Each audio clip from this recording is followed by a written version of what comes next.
Pokemon Company has confirmed that they indeed have some big plans for Pokemon's 25th anniversary in 2021. While initially I wanted to wait to talk about what I hope we see in the Diamond and Pearl remakes until we get some sort of clear sign that they're actually happening, I had to make a video today and there isn't anything better to make one about, so Gen 4 remakes, let's talk about it.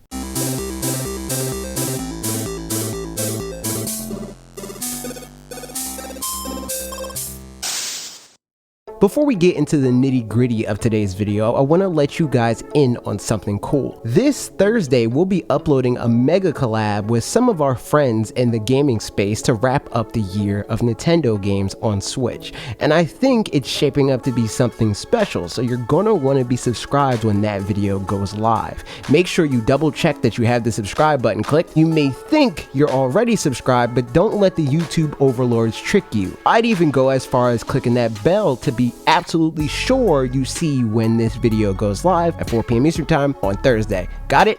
Good. We can talk Pokemon now. Ever since Pokemon was old enough to warrant it, Game Freak has remastered Pokemon games for newer generation hardware, in some cases more than once. Next in line though is Gen 4, and I talked a little bit about what I'd like to see come of these in my Pokemon anniversary video, but that's not enough. Gen 4 remakes deserve their own video, so here we are. Off the bat, the most important thing I think needs to be addressed would have to be the remake's plot. The biggest sticking point I personally have with the original Sinnoh games is their pacing. This time around, I think Game Freak should take a similar approach to Oraz and Pokemon Let's Go, in the sense that these remakes should take place in a different time frame than the originals, and they should use this differentiating factor as a tool to restructure the game's story. First of all, the Canalave library sequence being this giant lore dump wouldn't be necessary because they could progressively feed you the lore as you go throughout your journey. Your trainers should already know this stuff. They grew up in Sinnoh after all, and that's not to say all of the inner workings of the lore should be included in what is seeded to you throughout the game, but the main legend should be something you learn much sooner in a much more succinct and well-paced manner. Maybe even make that part of the game optional. The Canalave library sequence can be instead used to add any necessary additional context or to add to the story with new lore that's informed by the 4 generations we've experienced since the original release of Gen 4. Maybe that means some Sinnoh version of Dynamax, maybe that means the reintroduction of Mega Evolutions, maybe that means some new mechanic altogether, but whatever it means would be a much better use of that portion of the game than just retelling all of the lore that they told us the first time in Pokemon Diamond, Pearl, and Platinum. That said, that's not the only problem with Gen 4's pacing. There's parts of this game even less deserving of the time they account for as you trudge through Sinnoh. There should be less moments where you need to go to a place just to be informed that you can't go to said place yet, which happens a lot in Gen 4 by the way. The 6 Psyducks, the power outage, the lakes, so on and so forth. It's all unnecessary padding that could instead be replaced with worthwhile story beats. And honestly, a remake is the perfect place to do something like this, since a huge portion of the audience that will engage with this remake have already experienced the Sinnoh lore on some level, so these remakes should treat them like that. Anything less than this would be a waste of story potential in my opinion. And on that topic, give the ancillary things that the campaign seems to revere the weight they deserve. That means contests. They make a big deal about your mom being this Pokemon contest legend, but don't really do anything with it. And I know I say this a lot, but seriously, there's so much potential in Pokemon contests. I would even pay for Pokemon contest focused DLC, if not a full game altogether. What if completing the baseline Master Rank Pokemon contest unlock a full campaign focused entirely on a Pokemon coordinator journey?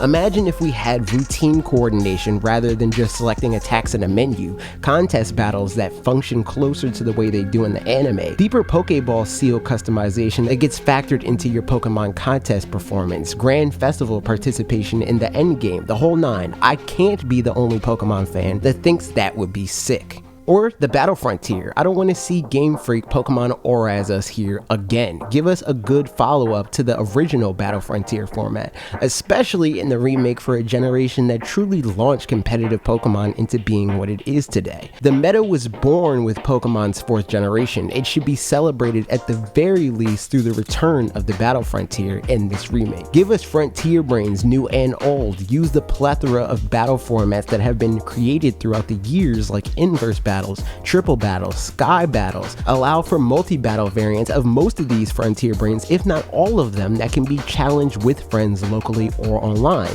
Again, go all out. This is a good avenue for competitive battling with human players in more ways than one, so making it deeper and more fun to engage with would be really meaningful in my opinion. It's also the perfect place to work in tougher Pokemon trainer AI. If Super Smash Bros. Ultimate can make Sephiroth dash dance in his boss battle challenge, Pokemon can make their AI do well-known battling strats to make content like the Battle Frontier more fitting for where it takes place in the Pokemon journey. And don't stop there, give us a good online battling solution. Let us easily set up PvP battles through registering our Switch friends to our Pokétches so we can seamlessly send them invites for those trades and battles on and offline rather than using the code system to set that stuff up. It's been done in Pokemon games before, so there wouldn't be any need to do real groundbreaking work here. And again, it doesn't have to end there. Let us follow our friends so we can get notifications on the YCOM equivalent system for their accomplishments like catching a Pokemon or getting a new badge or reaching a new town. I think things like that really add to the experience of playing through Pokemon games when it's done through other mediums like Twitter or Discord, so having that info on the game's end without having to actively seek it out could be cool in my opinion. Also, give us the ability to set activity statuses like looking to battle or trade so people can send invites to friends they know are interested in playing. But that's all new territory. Let's get back into returning features. We're going to want to see them maintain the Gen 8 overworld Pokemon encounters. It's the sort of genie is out of the bottle type of feature that would feel like a major step backwards if they neglected to bring it back here. So obviously, bring it back, maybe even make it better, more engaging, but that could be asking for too much. I'd even say the overworld Pokemon partners should return, although I don't think they're as important to the experience as just overworld Pokemon in the wild, especially in their current form, so much as I just think they're fun to have, and if they want to add them back, sure, why not? Maybe if they bring more functionality to them like they did with the Gen 2 remakes, I'd want to see them make a return, but if they're going to stay as shallow as they are in the Pokemon Sword and Shield expansion pass, I wouldn't mind them leaving them out of the Gen 4 remakes. Also, bring back some sort of wild area equivalent, likely the Underground from Gen 4, and like I said in the last Pokemon video, it'd be awesome to see them bring something similar to the Max Raid battles and Dynamax adventures to this game as well. But above all of the things Game Freak can maintain from Pokemon Sword and Shield and their past at large, there's one thing that I think would be the easiest way to elevate these remakes to being something special, and potentially buy Game Freak some time to work on a truly impressive Gen 9 introduction in a few years while they're at it. And that thing would be to follow in the footsteps of Omega Ruby and Alpha Sapphire with the introduction of a Platinum episode, but instead of making it standard post-game content, expand its scope into being a full-on Pokemon expansion pass of content, with the first half focusing on Giratina and the second half being focused around Arceus.